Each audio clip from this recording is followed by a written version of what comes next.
Beberapa hari terakhir, hampir semua market investasi anjlok, saham merah, emas naik dan turun, dan kripto paling parah kena mentalnya. Tapi pertanyaannya, apakah ini akhir dari kripto atau justru awal fase bear berikutnya? Dan apa sih hubungannya konflik geopolitik Iran versus Amerika dengan Bitcoin dan altcoin? Market itu bukan takut perang, market itu takut ketidakpastian gitu. Begitu konflik Iran versus Amerika memanas, investor global langsung masuk mode risk off, yang dimana mereka melakukan dana ditarik dari aset berisiko, cash jadi raja, likuiditas ditahan. Kenapa ini berbahaya? Yang pertama, Iran punya peran besar di jalur energi global. Dan yang kedua, gangguan minyak itu sama dengan inflasi jadi naik. Dan yang ketiga, ketika inflasi naik, bank sentral susah nurunin suku bunga. Dan begitu suku bunga susah turun, semua aset berisiko kena imbasnya, termasuk kripto. Banyak yang kecewa, katanya Bitcoin ini lindung nilai, tapi kok malah turun? Jawabannya itu simple. Kripto itu bukan safe haven jangka pendek.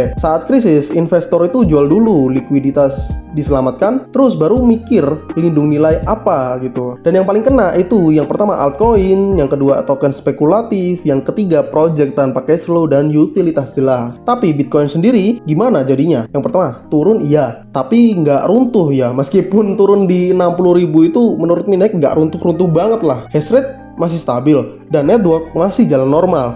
Yang panik itu manusia, bukan protokol Bitcoin. Coba kita lihat ke belakang. Rusia versus Ukraina, krisis Timur Tengah sebelumnya, dan perang dagang global. Polanya itu selalu sama. Jadi polanya itu, yang pertama, market dump. Dan kedua, ketika market dump, retail jadi panik. Dan yang ketiga, ketika retail panik, likuiditas global jadi semakin ketat. Dan setelah itu, yang keempat, bank sentral jadi tertekan. Dan yang kelima, uang akhirnya dicetak lagi. Seperti kasus pada tahun 2020, yaitu COVID-19. Dan setiap kali uang dicetak, Bitcoin selalu muncul di percakapan. Bukan karena hype, tapi karena sistem lama mulai kelihatan rapuh nih teman-teman. Yang dimana kita bisa tertarik kesimpulan, sistem lama ini sedikit korup ya teman-teman. Terus, kalau konflik Iran versus Amerika berlarut nih, gimana jadinya? Yang pertama, kepercayaan ke sistem finansial tradisional mulai tergerus. Dan yang kedua, negara cari alternatif settlement. Dan yang ketiga, sanksi ekonomi makin agresif. Dan di situ kripto mulai relevan. Yang pertama, borderless, dan yang kedua, permissionless.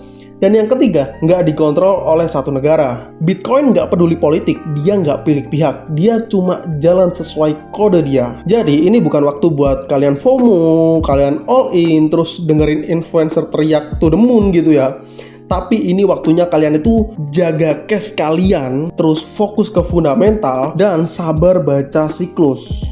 Market gak ngasih hadiah ke yang paling berani, tapi ke yang paling tahan lama. Jadi market selalu kasih yang terbaik buat kalian yang sangat amat sabar dalam membaca siklus.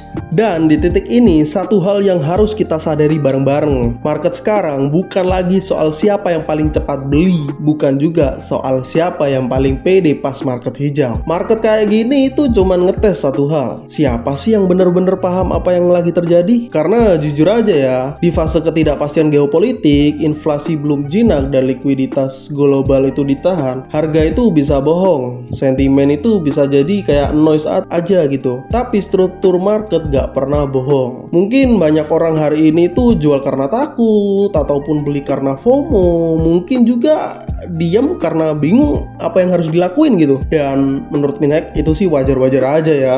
Tapi yang bikin beda antara yang cuma numpang lewat dan yang beneran survive di market adalah pemahaman konteks. Kripto itu bukan tentang nebak harga besok naik atau turun kok.